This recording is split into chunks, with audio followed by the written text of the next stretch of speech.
With his distinctive sound and rebellious spirit, Waylon Jennings, a legendary figure in country music, left an unforgettable mark on the genre. This man, whose voice has defined an entire era, has suddenly dropped an admission that no one ever saw coming. At 64, this is the kind of confession that makes you sit up, widen your eyes, and rethink everything you thought you knew about the man. In this video, we'll get into his most personal confessions. Trust me, you're going to want to stay for every word. Come along. The early years from dirt to rising star, Waylon Jennings' story really starts in the wide-open, dusty plains of West Texas, a place where the horizon seems endless and the cotton fields stretch out as far as the eye can see.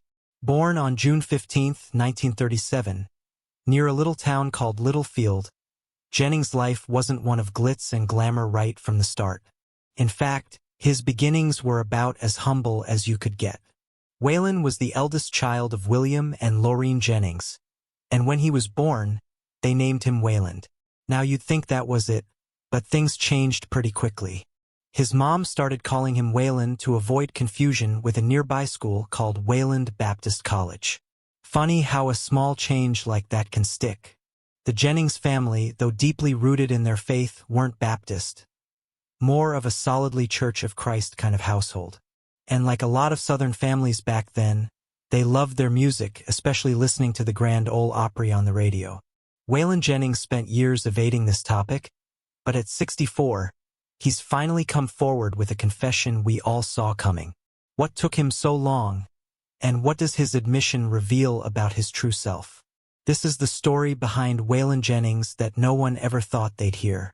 Make sure you stick around till the end because his heartfelt revelation will forever change the way you view one of country music's biggest legends.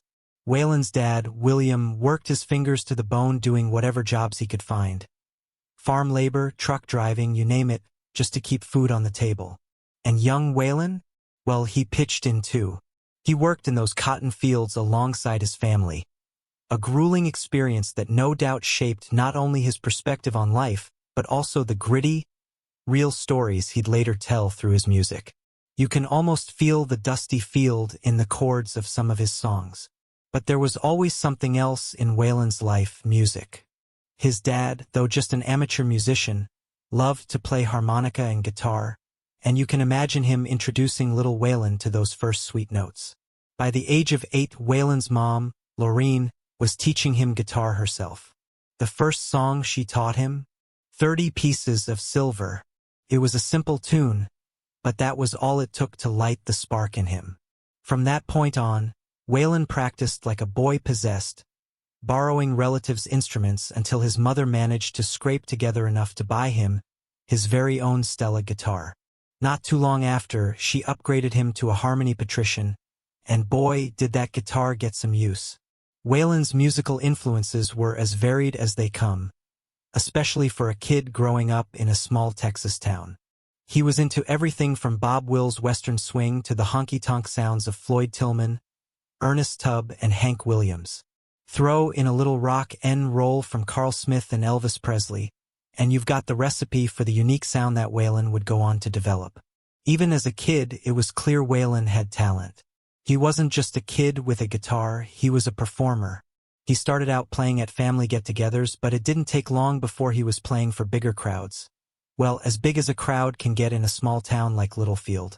His first public performance? That happened at the youth center with a guy named Anthony Bonanno.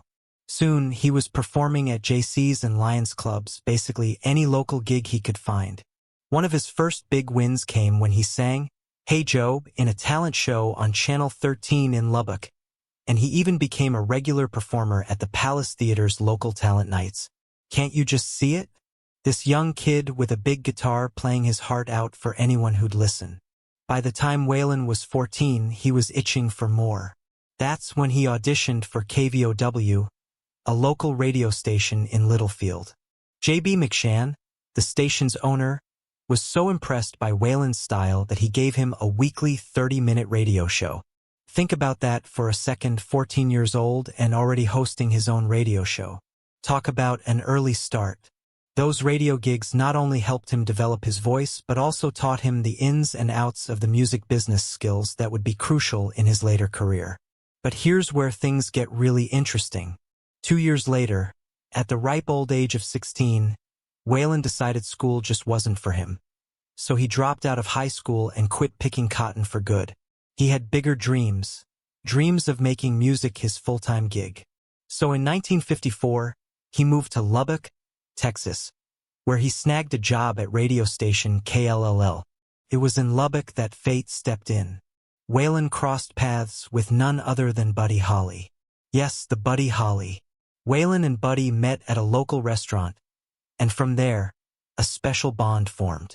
Holly, who was already well on his way to becoming a rock and roll icon, saw something in Waylon. He became a mentor to the young musician, helping him polish his sound and showing him the ropes of the industry. Eventually, Holly even produced Waylon's first single, Joel Blon, in 1958. That wasn't just a professional collaboration. It was the start of a deep friendship that would profoundly shape the rest of Waylon's life. Can you imagine the kind of confidence that gave a young, up-and-coming musician like Jennings, having someone like Buddy Holly in his corner? And the rest, as they say, is history. When Jennings was on his way, it all started in that little West Texas town with a used guitar and a heart full of music. Isn't it wild to think how far he came from those cotton fields? Waylon Jennings, the man known for his rugged voice and outlaw image, has finally come clean at the age of 64. What he admitted is exactly what we suspected all along. But there's more to the story than you think, and it will surprise even the most loyal of fans. Make sure you stay until the end because Waylon's long-awaited confession will take you on a journey through the highs and lows of a legend's life. The Winter Dance Party Tour tragedy in early 1959 thrust Jennings into the spotlight when he joined Buddy Holly's Winter Dance Party Tour as the bass player. You'd think it would have been an exciting time, right? Traveling with legends like Ritchie Valens and J.P., the Big Bopper Richardson, crisscrossing the Midwest, and playing to screaming crowds. It had all the makings of a rock and roll dream. But instead, the tour quickly became infamous for its sheer misery. The schedule was brutal. That was the life these young stars were living. And let's not even talk about the tour bus. It broke down constantly, leaving the musicians stranded in some of the most bitterly cold weather you can imagine. There was one trip in particular that still sends shivers down anyone's spine just thinking about it. They were on a 300-mile overnight journey, and the bus decided it had enough, breaking down in the middle of nowhere. No heat. No escape from the sub-zero temperatures. They were so desperate that they resorted to burning newspapers for warmth. The thought of desiring to be a rising star, dreaming of the glitz and glam of fame, and instead being stuck on a broken bus in the dead of winter, hoping someone, anyone, would come along and rescue you, is scary. But that was Waylon Jennings' reality at a point. Eventually, Buddy Holly had enough of this nightmare. He decided that for the next leg of the tour, a 400-mile trip from Clear Lake, Iowa to Moorhead, Minnesota, he wasn't going to put up with the torturous bus ride again. So he chartered a small plane. And you can't blame him, can you? Who wouldn't want to avoid another endless night on that freezing bus? Initially, Waylon Jennings was supposed to be on that flight with him. But in a twist of fate, Jennings gave up his seat to the Big Bopper, who was battling the flu and just couldn't take another bus ride. Here's where things get really haunting. Before they parted ways, Holly and Jennings shared what was supposed to be some playful banter. Holly, being the jokester he was, teased Jennings, saying, "I hope your damn bus freezes up again." Not one to be outdone, Jennings shot back with a quip of his own. "Well, I hope your old plane crashes." Those words, meant as nothing more than a joke, would come to haunt Jennings for years to come.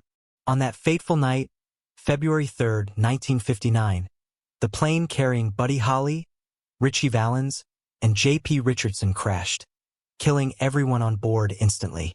The tragedy became known as the day the music died, immortalized in Don McLean's iconic song American Pie.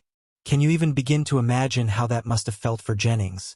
to know that he was supposed to be on that plane but wasn't, and then to remember those chilling last words he exchanged with Holly? For Waylon Jennings, the crash wasn't just a tragic event. It was something that deeply affected him on a personal level. He carried the heavy weight of survivor's guilt, tormented by the idea that somehow his words had jinxed the flight. For years, he didn't talk about it, keeping his feelings bottled up inside. He later admitted in a 1999 interview with CMT, "I was so afraid for many years that somebody was going to find out I said that. Somehow, I blamed myself. Compounding that was the guilty feeling that he was still alive. I hadn't contributed anything to the world at that time compared to Buddy." One can feel the heaviness in those words. He truly believed that he didn't deserve to survive when someone as brilliant as Buddy Holly didn't. It wasn't just emotional baggage, either. The trauma nearly caused Jennings to give up music altogether. After the crash, he finished the remaining 2 weeks of the tour. But when it was all over, he returned to Texas with zero intention of ever picking up his guitar again. He was done, or at least that's what he thought at the time. The man who would go on to define outlaw country almost walked away from it all before his career even began. But somehow, through the grief and guilt, Jennings found a way to move forward. He never forgot the lessons he learned from Holly, though. In fact, they helped shape the artist and man he became. Holly had taught him to be true to himself, to go against the grain, and to carve out his own path. And that's exactly what Jennings did. He embraced the spirit of rebellion, and in the 1970s, he became one of the leading figures in the outlaw country movement, forever leaving his mark on the world of music. So while the Winter Dance Party Tour may have been marred by unspeakable tragedy, it also left an unforgettable impact on Waylon Jennings. It wasn't just about the music or the fame. It was about life, loss, and finding the strength to carry on, even when the weight of guilt and sorrow felt unbearable.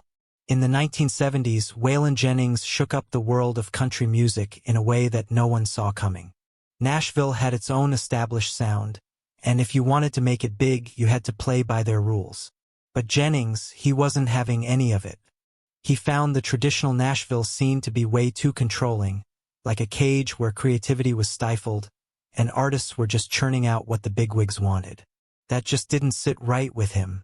So what did he do? He led a rebellion. Yep, you heard that right. A full-on revolt against the polished, predictable Nashville sound. Jennings wasn't about to let someone else dictate his artistic vision. In 1972, after years of frustration, Jennings finally broke free when he renegotiated his contract with RCA. This new deal gave him something precious: full creative control over his music. It was more than a business move, it was a declaration of independence. And it changed the game for country music. Jennings took that freedom and ran with it, creating something raw, authentic, and entirely his own. He changed his sound and his entire vibe. Gone were the shiny, rhinestone-studded suits that made him look like every other country star of the day. Instead, Jennings embraced a more rugged image, complete with long hair and leather jackets. And his music, it was a bold fusion of southern rock and country that didn't just tiptoe around the edge of rebellion. It jumped right in. Fans loved it. Critics loved it. Suddenly, this new outlaw style wasn't just an alternative to mainstream country. It was the future. One of the biggest highlights of Jennings' outlaw era was his collaboration with Willie Nelson, another country rebel who wasn't afraid to stir the pot. Their partnership was pure magic, resulting in hit after hit. Together, they became the dynamic duo of the outlaw country movement. Ever heard of the song Good-Hearted Woman? It's a classic, co-written by Jennings and Nelson in the mid-70s, and it became an anthem for anyone who felt like Nashville wasn't cutting it anymore. They didn't just dominate the charts, they won awards, including the country music. The Association's Duo of the Year award for the very same song solidified their undeniable chemistry, propelling both of them into country music royalty. Then came the legendary Waylon and Willie album in 1978, which exuded a rebellious swagger. Its standout single, Mamas Don't Let Your Babies Grow Up to Be Cowboys, was so infectious that it spent 4 weeks at the top of the country charts. The accolades didn't stop there. They even snagged a Grammy for it. Can you believe it? 2 country rebels who refused to play by the rules ended up with some of the biggest honors in music. If that's not poetic, what is?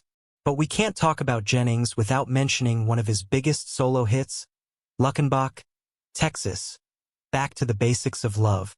Released in 1977, this song didn't just top the charts. It became a symbol of everything the outlaw country movement stood for. The lyrics tapped into a nostalgic yearning for simpler times, resonating with people then and even now. Despite the song's success, Jennings didn't perform in Luckenbach until July 4, 1997, 20 years after recording it. Throughout this outlaw phase, Jennings wasn't just pushing musical boundaries. He was tackling controversial topics too. His songs often touched on taboo subjects like substance use, fame, and its dark underbelly. While some artists shy away from discussing personal demons, Jennings turned his struggles into art. For example, I Can Get Off on You, a song he did with Willie Nelson, celebrated new love triumphing over old vices, echoing Jennings's own battles at the time. He didn't hide from his flaws, he embraced them, and that honesty made him relatable to fans. At 64, Jennings finally revealed what many had suspected for years. His candid admission was something fans had long awaited. The full story behind Waylon's confession is even more powerful than anyone could have imagined. Jennings's personal life was as stormy as his music career. He was married not once, not twice, but 4 times. His first marriage at just 18 was to Maxine Carroll Lawrence. They had 4 children together, but balancing a growing family with the wild life of a rising country star proved too much. Add in the growing shadow of substance abuse, and it's no surprise the marriage ended in divorce.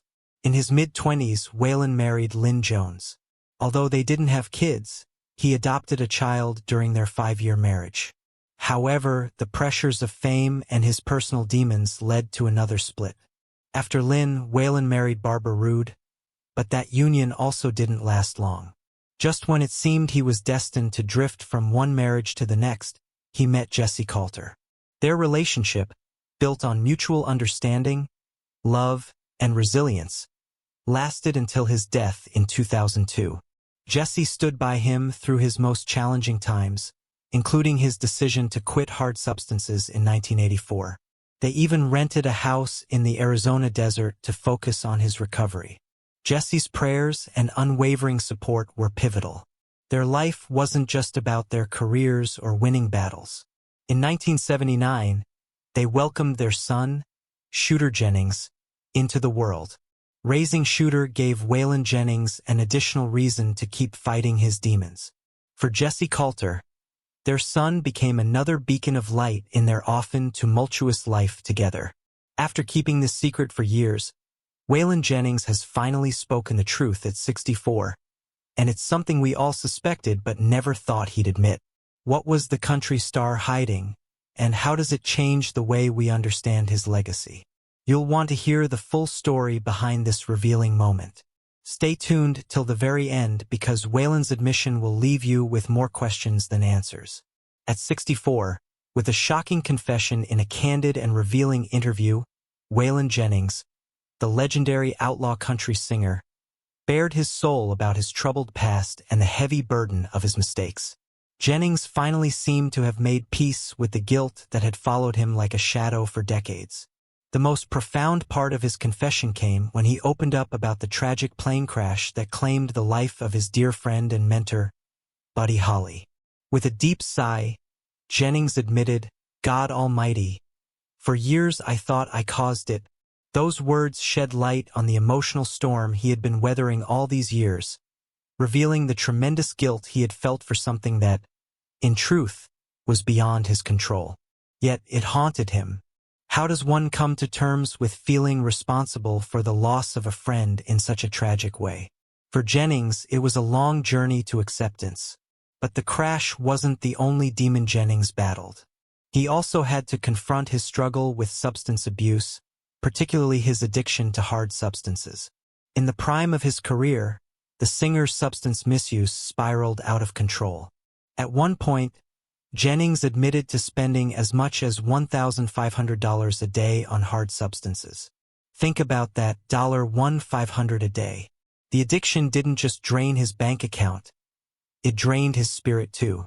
The financial ruin that came with it was immense, with Jennings accumulating debts of up to $2.5 million. It's hard to even imagine climbing out of that kind of hole. But in 1984, Jennings did just that. Thanks to the unwavering support of his wife, Jessie Coulter, and his son, Shooter Jennings, he finally kicked the habit and said goodbye to hard substances. Though it was a victory, it came after years of chaos and loss. As Jennings looked back on his life, it became clear that he carried deep regret for the years lost to addiction. How could he not? The toll on his health was staggering. The same man who once ruled the stage with his booming voice and larger-than-life presence was now grappling with the consequences of his past choices.